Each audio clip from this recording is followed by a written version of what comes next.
Chers frères et sœurs, les lectures de ce 26e dimanche du temps ordinaire se focalisent sur la richesse. Amos, le prophète de la justice, continue la réflexion du dimanche passé en dénonçant la vie que mène le riche.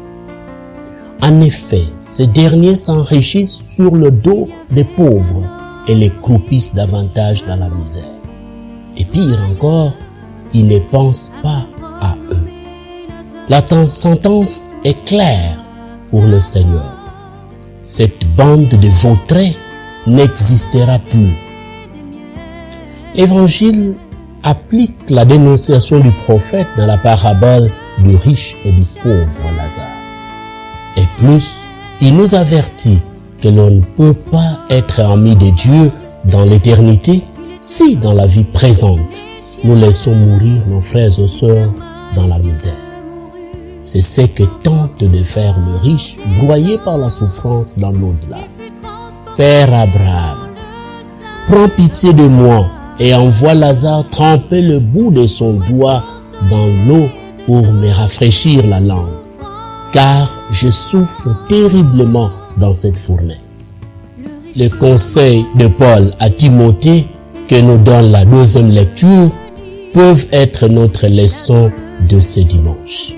En effet, pour entrer dans la vie éternelle, il faut pratiquer la justice et la piété, l'amour et la foi. Oui, nous avons besoin d'une justice qui pousse à ne pas profiter des biens des autres pour s'enrichir. Une justice qui donne à celui qui travaille un salaire convenable. Une justice qui laisse à d'autres d'avoir ce dont ils ont droit et ce dont ils peuvent avoir.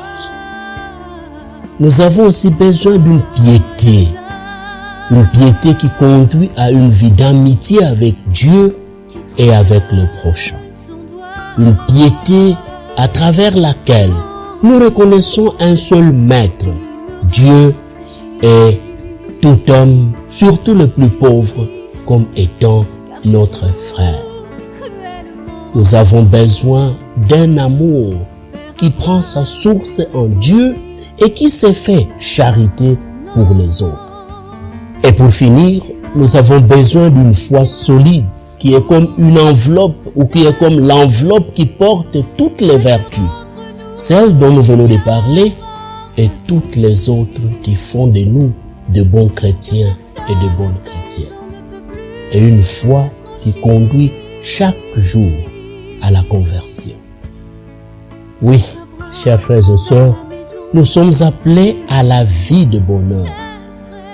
Nous sommes appelés à appeler les autres à cette même vie, pour que eux aussi bénéficient de ce dont nous avons reçu de Dieu. C'est cela d'abord notre bonheur et notre joie. Bon dimanche à tous et bonne entrée dans le mois missionnaire.